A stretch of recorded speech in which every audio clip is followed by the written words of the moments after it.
ассалому алайкум дӯстони азиз, шумо дар канали роҳнамо ҳастед. Бо шумо ҳастам ман Мубориз Аҳадов. имрӯз дар бораи як проблеми бисёр зарурӣ гуфта мегузарам ки қариб ҳамаи мо ин шабу рӯзҳо бо чунин проблеме рӯбарӯ мешавем. агар дурусттар ба мардум аҳамият диҳем, имрӯз мардум аз ду чиз сахт меҳаросанд.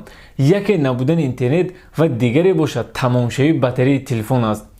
дар видеои имрӯза якчанд маълумоти беҳтарин ва заруриро ҷамъ овардам ки барои бардавом шудани батарияи телефон ва эконом шудани заряди телефони шумо кӯмак хоҳад кард.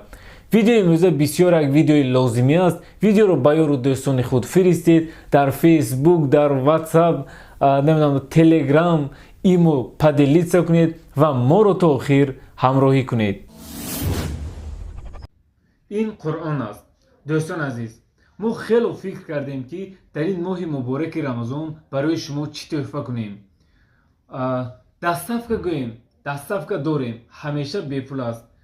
тӯҳфа гӯем, чихол бепул, стекло бепул. мо 4 фасли сол ҳаминҳоро бо телефонҳо бепул равон мекунем. баъд бо бачаҳо маслиҳат кардем, ба хулосае омадем ки ягон тӯҳфае диҳем ки бо ин моҳи муборак алоқаманд бошад ва ин ду тӯҳфаро интихоб кардем. яке ҷойнамози карманӣ тақрибан ҳамин қадар ва дуюмаш бошад ин китоби Қуръон, яъне китоби киссагӣ аст. сифати беҳад хуб дорад. чӣ хеле мебинед? на коғазашам сифати аъло дорад ва муқовааш бошад, тар намешавад. шумо яке аз инҳоро интихоб мекунед ва мо инҳоро бо ҳамроҳии телефонатон бепул тариқи почтаи Россия ё ин ки тариқи курьер ба шумо равон мекунем. ин иқдоми мо то охири моҳи мубораки Рамазон давом мекунад. касоне ки мехоҳанд ки телефон харида соҳиби ин тӯҳфаҳо шаванд, марҳамат ба ин рақамҳо муроҷиат кунед. маълумоти аввалинро аз пайдошавии настройки нав оғоз мекунем ки инро қариб ҳама медонанд. ин параметри разработчика. аз ҳамин настройка пайдо карданаш сар мекунем. ба настройки худи телефон медароем. дар ин ҷо о телефоне ё ин ки об устройстве, ҳар як телефон аз рӯи моделаш вобаста номери зуборкиро ёфта якчанд маротиба пахш мекунем. якчанд маротиба пайҳам пахш мекунем. дар телефони мо настройкаи нав пайдо мешавад. пас аз ин ба ҳамин настройка медароем. параметри разработчика. каме поёнтар мефароед. дар ин ҷо ба настройки имитировать аномалию дар баъзе телефонҳои дигар эмулятсия свет дохил шавед. хулоса ин настройка ҳамеша пас аз настройки отключить аппарат наложения меояд. дар паси ҳамин бо кадом номе навишта шуда бошад дохил шавед. аз ин ҷо монохромный режим. дӯстон, бо диққат бошед.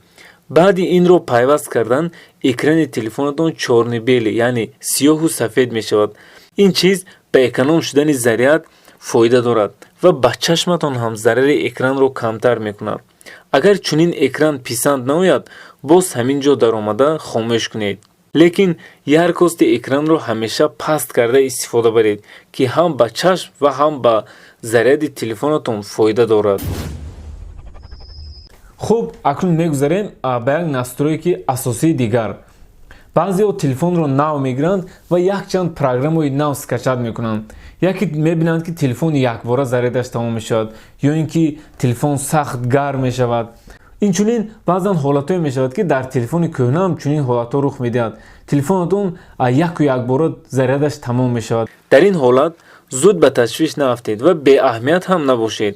телефонро як бор ба безопасный режим пайваст карда санҷидан лозим. сараввал як чизро бояд қайд кунам ки пас аз пайваст кардани безопасный режим танҳо программаҳои заводскои телефон кор мекунаду халос. барномаҳои скачат кардаи шумо то хомӯш кардани ин настройка кор намекунад. пеш аз пайваст кардани ин настройка ба Яндекс даромада модели телефони худро бинед ки чӣ хел безопасный режимро пайваст мекунад ва чӣ хел хомӯш мекунад. баъдан пайваст кунед. ин настройка чӣ хел пайваст мешавад? дар ҳар телефон ҳар хел.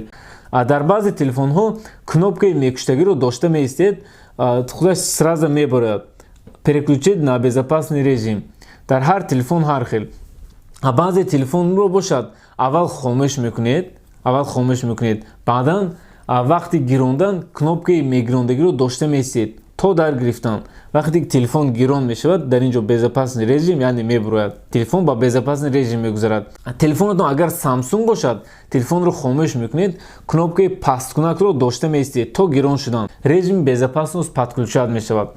Агар дар ин режим ҳам заряди телефонатон тез тамом шуд, айб дар батарея ё вирус ё ин ки телефони шуморо гӯш мекунанд. Агар дар ин режим телефонатон хуб кор кард, айб дар ягон программаи скачаткардаи шумо.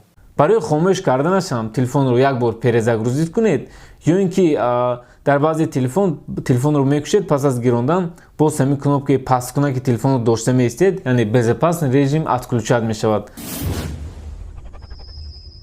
хуб, мегузарем ба маълумоти дигар. дӯстон, ба шумо тавсия медиҳам ки зарядникҳои пастсифатро ҳеҷ гоҳ истифода накунед. Ба монанди инҳо нигоҳ кунед, дар қафашани 2 то дорад, баъзан 1 то ҳам мешавад. Зарядникҳои пастсифат ва арзонанд, ҳам вазнашон сабук мешаванд. Чунин зарядникҳо асосан сабаби сӯхтор ва тез корношоям шудани батареяи телефон мегардад. Кабелҳои арзон ҳам беҳтар аз зарядникҳои ками қимат ё ин ки оригиналро харидорӣ кунед хубтар мешавад. боз як чиз дигарро қайд кунам ки яъне баъзе чизҳое аст ки телефонро оҳиста дер заряд медиҳад. Сабаби дигаре ки батареяи телефонро тез аз кор мебарорад. Дар ҳар куҷо заряд мондани телефон тамоман нодуруст аст. Масалан дар мошин, метроҳо, тариқи ноутбук, дар вокзал, дар ҳамин ҷойҳо телефонро ҳеҷ вақт заряд намонед, ки ин ҳам батареяи телефон ва ҳам гнездо, яъне ҷои зарядмондаки телефонро аз кор мебарорад.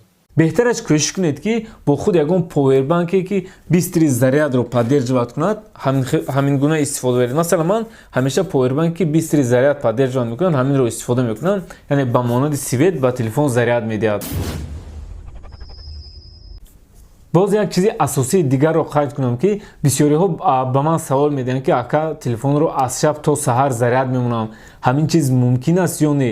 ин чиз ҳам нодуруст аст. чунки шумо телефонтонро заряд мемонед, дар давоми намедонам 1.5 соат 2 соат аз заряд пур мешавад ва баъзе программаи шумо кор мекунад, яъне фаъол аст. агар аҳамият диҳед телефонро шаб аз заряд канда монед, саҳар бинед ақаллан 3% ё ин ки 5%, баъзе телефонҳо 7% зарядаш кам мешавад.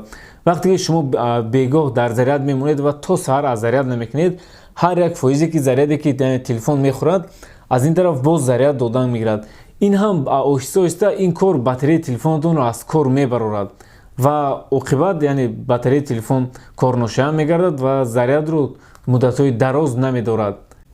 хуб дӯстони азиз, боз якчанд маълумотҳои дигар аст ки масалан аксарияти мо панел уведомленияро истифода мебарем. ҳамеша фаъол будани интернет, блютуз, вайфай ҳам сабаби тез тамом шудани заряд мегарданд. ҳоло қисми зиёди бачаҳои мо наушникҳои бесим истифода мекунанд ва блютузи телефонро ҳамеша гирон мемонанд. тавсияи ман ба шумо ин ки ҳангоми дар кор набудан ҳатман ин функсияро хомӯш карда монед. гоҳҳо ба баъзе телефони бачаҳо аҳамият медиҳам ки автоматически блокировка дар телефонашон пайваст нест. дӯстон, ҳатман ин настройкаро гирон карда монед ки ба бардавом шудани заряди телефонатон хело фоида мекунад. ба настройки телефон дароед, дисплей, таймаут экранро ба 30 секунд гузоред ки пас аз ин заряди шумо боз ҳам эконом мешавад. хуб дӯстони азиз, ин буд якчанд маълумоте ки оиди эконом шудани батареяи телефони шумо гуфта гузаштам. худованд ҳамаи шуморо нигаҳбон бошад. То видеоҳои оянда, хайр.